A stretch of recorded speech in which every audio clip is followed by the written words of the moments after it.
Bonjour à tous, bienvenue sur votre chaîne. Dans la série des présentations sur l'anatomie, nous vous proposons aujourd'hui une présentation sur la segmentation hépatique. Vous avez sûrement tous entendu parler un jour d'une lésion du segment 1, 2, 3, 4, 5, etc. Nous vous proposons aujourd'hui donc de bien identifier ces segments sur l'imagerie en coupe, au scanner, à l'IRM. Je pense que d'ici 10 minutes, un quart d'heure, vous en saurez un peu plus sur ce qu'on appelle la segmentation hépatique.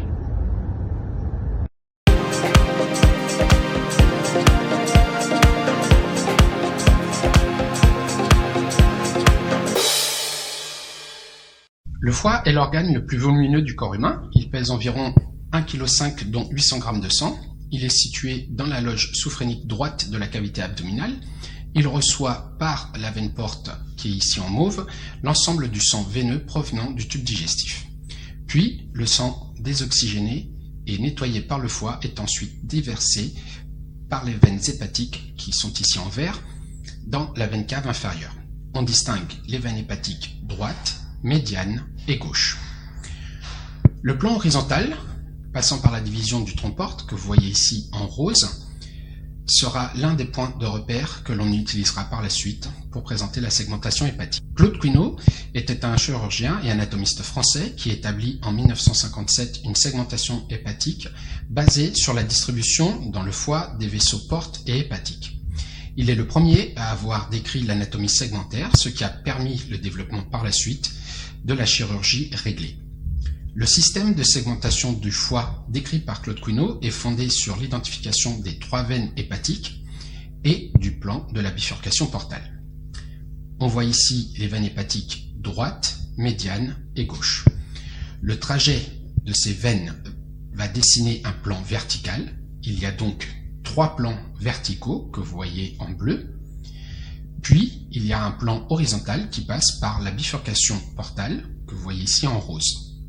Ces repères anatomiques permettront par la suite d'identifier les segments situés au-dessus et en dessous de la bifurcation portale.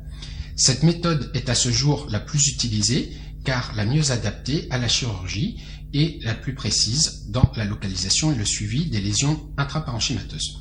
C'est pourquoi la connaissance de l'anatomie vasculaire portale et veineuse hépatique est primordiale. Il y a 2 plans à connaître, le sillon du ligament falciforme et le plan principal. Si l'on prend le ligament falciforme, cette délimitation est aussi appelée la scissure ombilicale. Elle sépare le lobe gauche du lobe droit. On retrouve parfois également l'appellation du ligament rond. C'est parce qu'en fait, ça correspond à la même zone anatomique. Ce dernier, le ligament rond, a un trajet au sein du ligament suspenseur du foie, dont il constitue le bord inférieur qui est plus épais. Nous pouvons le visualiser sur cette image et sur la suivante, où vous retrouvez le ligament falciforme en rouge et le ligament rond en bleu. Puis nous voyons ici la séparation des lobes gauche et droit par le ligament falciforme sur une image en coupe. Le deuxième plan à connaître est le plan principal. C'est le plan vertical qui est défini par le trajet de la veine hépatique médiane. Il va du bord gauche de la veine cave inférieure jusqu'au lit vésiculaire. Si l'on utilise le plan principal comme point de repère, celui-ci permet de diviser le foie en 2. Ce qu'on appelle le foie gauche et le foie droit. Donc il y a bien 2 notions différentes à connaître qui sont le lobe gauche et le lobe droit et qui sont totalement distinctes de ce qu'on appelle le foie gauche et le foie droit. Pour différencier les segments sur l'imagerie en coupe, nous avons besoin de 4 points de repère qui seront nécessaires pour se retrouver et se repérer sur l'imagerie en coupe, que ce soit au scanner ou à l'IRM. Ces 4 points sont en premier le sillon d'Aronthus, que vous voyez ici en jaune sur cette image axiale, les trajets des veines hépatiques dont on a déjà parlé, le ligament falciforme qu'on a déjà présenté également, et enfin le plan de division portale qu'on a évoqué dès le début de cette présentation. Grâce à ces points de repère, il nous sera donc possible de reconnaître les différents segments qui constituent le foie.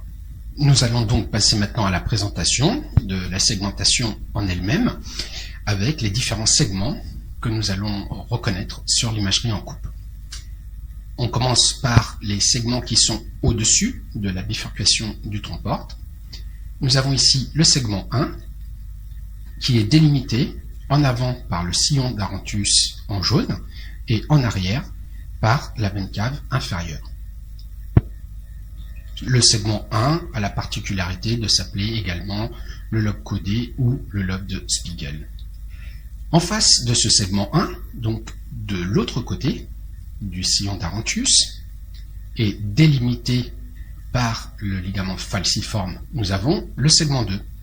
Si l'on se décale vers la droite, en prenant toujours les mêmes points de repère qui sont le ligament falciforme, puis le trajet de la veine hépatique médiane, que vous voyez ici en jaune, nous avons le segment 4A, qui s'appelle également le lobe carré. En se décalant toujours un peu plus vers la droite, et en prenant les trajets des veines hépatiques médianes et droites, nous avons le segment 8, puis, si l'on prend comme point de repère la veine hépatique droite, vous voyez le segment 7.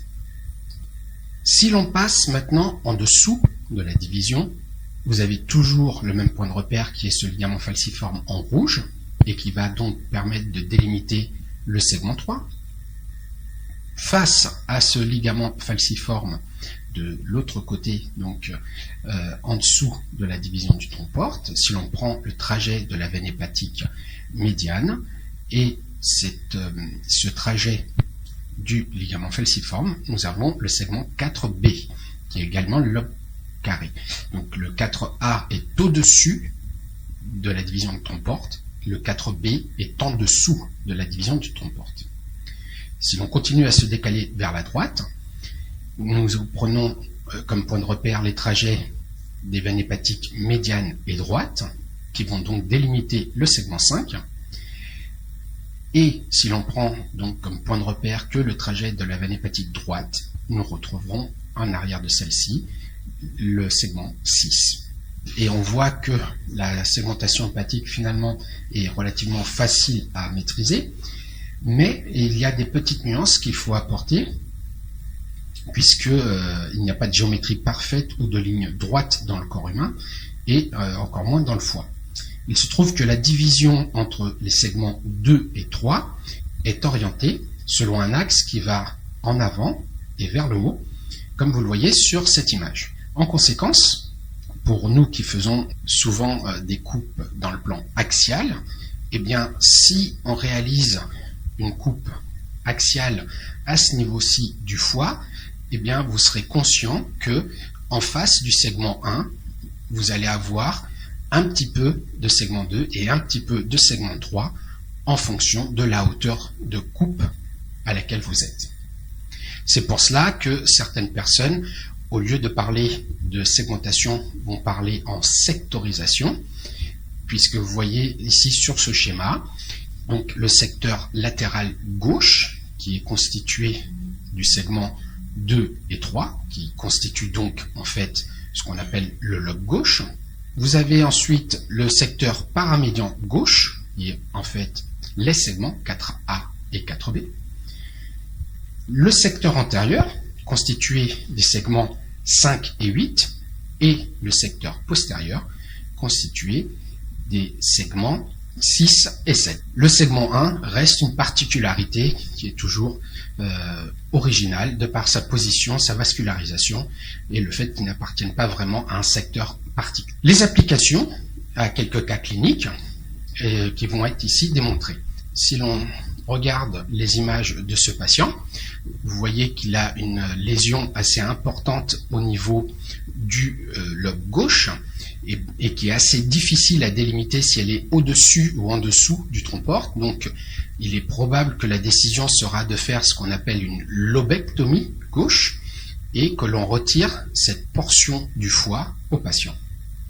Un autre cas clinique, où vous voyez ici les images défilées et vous vous rendez compte qu'il manque une partie du foie, en l'occurrence il manque tout le lobe gauche plus tout le secteur paramédian gauche, c'est-à-dire les segments 4A et 4B. Il s'agit donc ici du foie droit qui est présent sur les images, il nous manque le foie gauche. Ce patient a eu ce qu'on appelle une hépatectomie gauche. Si on regarde les images du foie qu'il reste à ce patient, il nous reste donc le foie droit, que vous voyez ici dans le plan frontal et axial. Sur le schéma, on reprend le geste de la chirurgie avec ce qu'on appelle l'hépatectomie gauche. Il nous reste le foie droit, et sur ce foie droit, eh bien, on va retrouver la veine hépatique droite qui va délimiter les deux secteurs et le plan horizontal qui passe à hauteur de la division du tronc-porte. Et ainsi, on peut retrouver tout simplement les segments 5, 6, 7 et 8. Un autre cas clinique, pour s'habituer à reconnaître les segments, donc vous voyez ici cette lésion qui est située en dessous de la division du tronc-porte. Vous voyez que sur la coupe axiale, le tronc-porte n'est pas encore divisé. Donc on est en dessous de la division du tronc-porte, juste en face du ligament falciforme. Et il est donc aisé de retrouver le segment qui est concerné puisqu'il s'agit du segment 4B. Un autre exemple, vous voyez ici que la lésion de ce patient est située au-dessus de la division du tronc-porte. Vous le voyez sur l'image frontale. Eh bien, si on prend comme point de repère les trajets des veines hépatiques médiane et droite, il est facile, là encore, de dire qu'il s'agit d'une lésion du segment 8. Un cas assez difficile pour ce patient qui avait plusieurs lésions secondaires sur le foie. Si l'on prend toujours comme point de repère le ligament falciforme et que l'on constate qu'effectivement on n'a pas encore la division portale, donc on est en dessous de la division du tronc-porte, on voit que ce patient a des lésions au niveau du segment 3. Si l'on passe de l'autre côté du ligament falciforme et qu'on prend le trajet de la veine hépatique médiane, vous voyez qu'il a aussi une lésion au niveau du segment 4B. Si l'on prend le trajet de la veine hépatique médiane et droite, vous voyez qu'il a une lésion au niveau du segment 5. Enfin, si l'on prend comme point de repère que le trajet de la veine hépatique droite, vous voyez qu'il a également une lésion au niveau du segment 6. Pour nous aider au quotidien, les constructeurs ont développé sur leur console post-traitement des aides à la segmentation pour nous permettre de nous retrouver et de simplifier un petit peu ce processus. Donc Canon nous propose sur la Vitrea un logiciel pour faire de la volumétrie et la segmentation hépatique. Il en est de même pour General Electric sur l'Advantage Window qui propose le logiciel pour les mêmes fonctions, toujours généralement la volumétrie et la segmentation. Philips sur l'Intellispace Portal, l'ISP, nous propose les mêmes modalités. Et enfin, Siemens sur Syngovia nous propose également de nous aider à nous repérer dans les segments du foie. Voilà, j'espère que la segmentation hépatique maintenant n'a plus de secret pour vous. Si vous avez aimé ou pas, n'hésitez pas à laisser vos commentaires et à partager cette présentation. Et à bientôt sur votre chaîne.